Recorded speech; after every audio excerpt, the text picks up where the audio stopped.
که په میوند کې شهید نشوي خدای ګلاليه بېننګۍ ته دې ساتینه. د میوند د ملالې نوم به مو اورېدلی وي، داسې یو نوم چې په یادولو یې موږ ته د یوې افغانې غازي پیغلې غیرت، شهامت او د دې میړانې ناره ذهن ته راځي.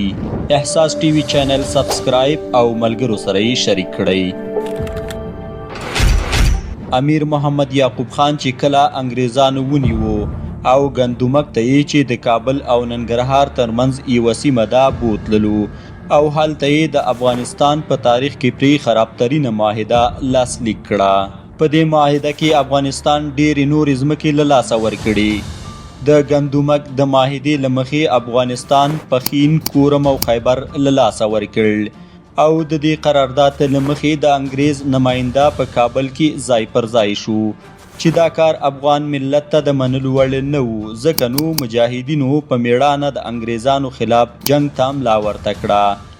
د انګریز نماینده کیوناري د ټولو ملګرو سره د کابل په بالاحصار کې مړ او له بل لوري د کندهار په میوند پردخ د پښتنو میرمنو او نارینه‌وو د غازي ایوب خان پر مشرۍ د خپل هیواد او خپل ازادۍ د ساتنې لپاره د قربانۍ میدان ته ښکته شوي وو. ټکنده غرمه وه، غازیان ستړي، تږي او ستومانه ښکارېدل.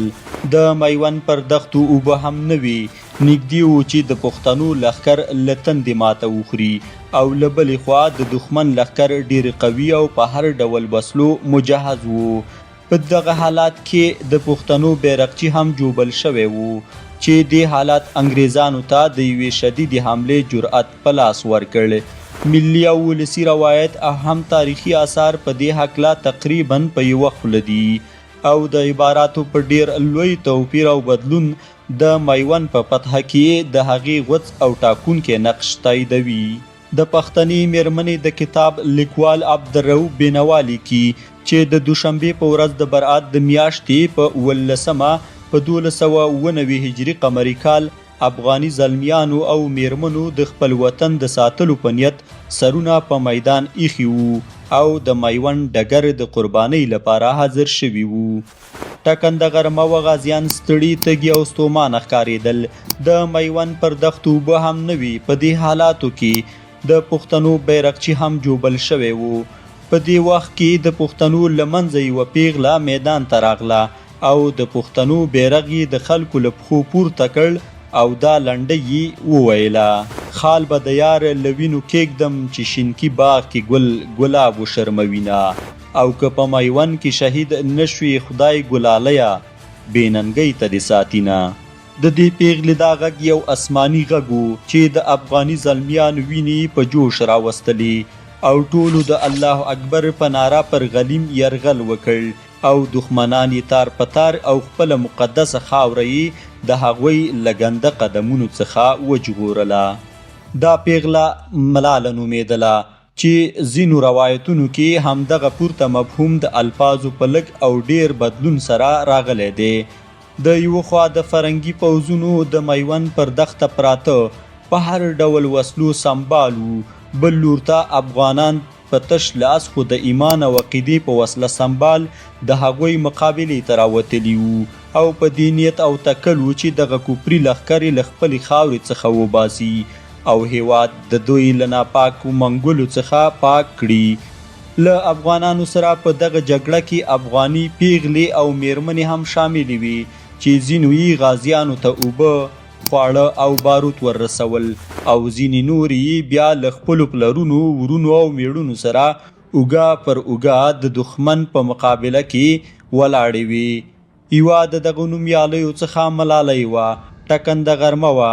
ملالۍ ولیدل چې له یوې خوا د دښمن د پوځونو شمیر زیات او په هر ډول وسلو سمبال دي او بل لور ته د هغوی پر وړاندې د افغاني زلمیانو شمیر لږ او تش لاسي او نږدې وو چې ډېرې ګرمۍ، تندې او ستړیا څخه له ماتې سره مخامخ شي.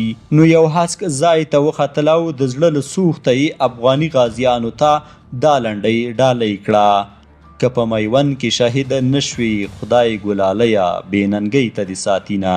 د ملالۍ د لنډۍ هر توری لکه غشی د غازیانو په زړونو ملهم ولګېد. وینې په جوش راغلې، مات زړونه یې راژوندي شول او د الله اکبر په کفري ځپونکي غږ پر دښمن ورغلل. سره ورځ یې پرې جوړه کړه. څو شېبې وروسته ملاله بیا پر لوړ ځای ودرېده او له جذبې دا ډکه ناره یې وکړه: خال به د یار له وینو کېږدم، خال به د یار له وینو کېږدم چې شینکي باغ کې ګل ګلاب وشرموینه. د دښمن پر پوځونو ماته ګډه او ډېره زیاته مرجوبله پکې وشوه. د افغانستان د معاصر تاریخ لیکوال د هغه وخت د یو نومیالي مورخ میرزا یعقوب علي د کتاب په حواله لیکي چې په دغه جګړه کې له 12,000 انګریزي عسکرو او منصبانو څخه یې یوازې 25 تنه د جګړې له ډګر څخه په تېښته بریالي شول. کله چې د زیاتې جوړې په پایله کې میوند فتح او افغاني غازیانو د خپلو شهیدانو د ښخولو په تکل کې وو، غازي سردار محمد ایوب خان پوښتنه وکړه چې دغه نجلۍ څوک ده چې په داسې نازک حالات کې په خپلو ملي لنډیو افغاني لښکر په ننګ او غورځنګ راوست. ځواب ورکړل شو چې دا ملاله د یو چوپان لور او د میوند د کشکي نخود اوسیدونکي ده. بل ورته وویل چې دا ډیره زړوره ده، باید د غازیانو ترڅنګ یې ښخه کړو. ایوب خان وویل ښه وایاست. ملي مجاهدینو د بخښنې دعاوې ورته وکړي او همالته یې خاورو ته وسپارله. له دې پورته څرګندونو دا جوته شوه چې ملاله د همدې میوند په تاریخي جګړه کې د شهادت مقام ته رسېدلي او تلپاتې نوم یې په برخه شوی دی. یاده دې وي چې د کندهار ښار د شهیدانو څلورلارې توپونه د همدې ورځې دي چې افغانانو ته په لاس ورغلل.